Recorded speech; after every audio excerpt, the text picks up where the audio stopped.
Hello everyone, हमारे channel study central में आप सभी का स्वागत है। आज का हमारा टॉपिक है difference between public company and private company.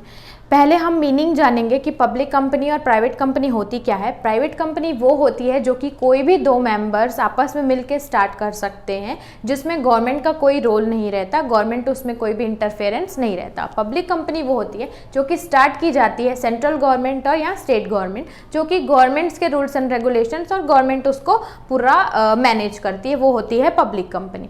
ठीक है, तो इन दोनों के बीच में डिफरेंस क्या होते हैं, दोनों की वर्किंग इन दोनों को कैसे अलग करती हैं, या एक्चुअल में क्या क्या फॉर्मेलिटीज है पब्लिक और प्राइवेट कंपनीज की, वो हम आज डिटेल में स्टडी करेंगे। तो पहला इसका डिफरेंस है मेंबर्स कितने होंगे। अगर हम प्राइवेट कंपनी है तो प्राइवेट कंपनी में मिनिमम अगर कंपनी स्टार्ट करने के लिए 2 मेंबर्स होने जरूरी है और मैक्सिमम 50 होने जरूरी है, आप 50 से ज्यादा नहीं ले सकते। वहीं पब्लिक कंपनी में देखें तो मिनिमम स्टार्ट करने के लिए 7 मेंबर्स होने चाहिए और मैक्सिमम अनलिमिटेड कितने भी ज्वाइन हो सकते हैं उसके मेंबर्स उस कंपनी के। उसके बाद आता है सेकंड प्राइवेट कंपनी का, it prohibits any invitation to public. अब इस प्राइवेट कंपनी है तो इसके शेयर्स होंगे तो ये हर किसी को शेयर सब्सक्राइब करने के लिए नहीं देती, रिस्ट्रिक्शंस है। और वहीं देखा जाए पब्लिक कंपनी में तो वो फ्री है पब्लिक के लिए, कोई भी उस कंपनी में आके उस पब्लिक कंपनी के शेयर्स को सब्सक्राइब कर सकता है। लेकिन प्राइवेट कंपनी में वो प्रोहिबिट करेगी, वो सिर्फ उसके मेंबर्स या सिलेक्टेड्स को ही अपने शेयर्स देती है। उसके बाद आता है it restrict transfer of shares. अब शेयर्स जो है उस कंपनी के वो ट्रांसफर नहीं करने दे सकती, जिस पर्सन के वो उसी पर्सन के रहेंगे। वैसे ही अगर पब्लिक कंपनी में देखा जाए तो it is freely, shares can be freely transferred. Shares अगर दूसरे को या किसी को भी हम फ्रीली ट्रांसफर कर सकते हैं पब्लिक कंपनी में। वैसे ही आता है सेकेंड, उसके बाद है मस्ट हैव 2 डायरेक्टर्स।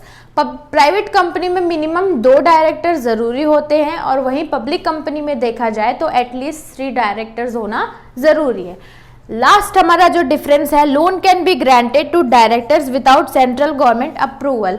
अब कंपनी को रन करने के लिए फाइनेंस के कैपिटल की जरूरत पड़ेगी, तो लोन्स चाहिए होता है कंपनीज को। तो प्राइवेट कंपनी वाले को लोन लेने के लिए सेंट्रल गवर्नमेंट के अप्रूवल की जरूरत नहीं रहती। वो कोई भी बैंक्स में जिसमें वो इंटरेस्टेड है वो वहां पे जाके लोन्स ले सकते हैं, वहीं लोन ले सकते हैं। वहीं अगर देखा जाए प्राइवेट पब्लिक कंपनी में तो उनके लिए सेंट्रल गवर्नमेंट, क्योंकि वो गवर्नमेंट के रूल्स एंड रेगुलेशन से चलते हैं, गवर्नमेंट उनको रन करती है, तो बिना सेंट्रल या स्टेट गवर्नमेंट के अप्रूवल से कोई भी डायरेक्टर पब्लिक कंपनी के लोन का अप्रूवल उनको नहीं मिलता है। ठीक है, और अगर इसके डिफरेंस देखें तो हम देखते हैं कि पब्लिक कंपनी में ओनली लिमिटेड लिखा रहता है और प्राइवेट कंपनी में लास्ट में प्राइवेट लिमिटेड लिखा रहता है। ठीक है, उसके बाद क्या होता है, ये जो शेयर्स इशू करती है उसके सर्टिफिकेट नहीं देती और शेयर वारंट्स नहीं देती। लेकिन पब्लिक कंपनी अगर हम पूरी फॉर्मेलिटीज फुलफिल करते हैं तो वो शेयर सर्टिफिकेट्स भी इशू करती है और वारंट्स भी इशू करती है। वैसे ही प्राइवेट कंपनी में स्टैट्यूटरी मीटिंग्स कंपलसरी नहीं रहती, हमें डायरेक्टर्स को मीटिंग्स की रिपोर्ट्स देना उतना कंपलसरी नहीं है।